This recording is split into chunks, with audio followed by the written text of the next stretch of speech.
konton iyo sagaal sano kadib munaasabad lagu maamuusayay 1 Luulyo oo ku beegneed markii ay Soomaaliya xorriyadda ka qaadatay gumeystayaashii Ingiriiska iyo Talyaaniga ayna ku midoobeen gobolladii waqooyi iyo koonfur ee Soomaaliya ayaa maanta lagu qabtay magaalada Muqdisho waxaana soo qaban qaabiyay munaasabadda xisbiga midowga nabadda iyo horumarka oo uu hogaamiyo madaxweynihii hore ee Soomaaliya Xasan Sheekh Maxamuud.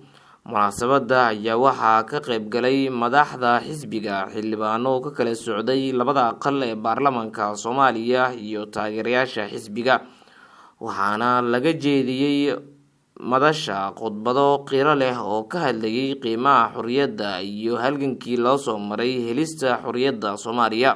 mas'uuliyiintii hadlay waxaa ka mid ah Professor Xasan Sheekh Cali Nuur oo ka sheekeeyay halgankii gobonimo-doonka Soomaaliya. haddaad doonaysid inuu wiil ama gabar ay ku dhashaan marka hore gabar ayaa la shukaamiyaa kadib waa la doonaa waa la nikaaxiyaa waa la gurigeeyaa waa laga dhaqmaa markaasi wiil iyo gabar dhasha. dowladnimada Soomaaliya sidaas oo kale aan ku doonaynaa.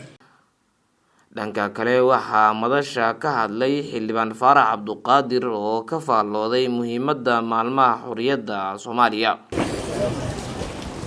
farxad aad iyo aad u weyn ayay noo tahay dhammaanteen inaan xusuusanno oo aan xusno maalintii qarannimadeenna ee ay unkantay dowladnimo Soomaaliyeed oo aynu wada leenahay oo ah 1960kii kowdii bishii Luulyo ee hadda dhammaanteen aan xuskeedii 59aad aan u joogno. xuska sanadkan ee 1 Luulyo ayaa ku soo aadaya iyada oo si ka duwan sanadii hore loo weyneeyay loogana dabaaldegay gobollada dalka Soomaaliya intooda badan iyo qaar ka mid ah wadamada caalamka oo ay ku nool yihiin dad far badan oo Soomaaliyeed. Farax Cabdi, warbaahinta Midnimo, Muqdisho.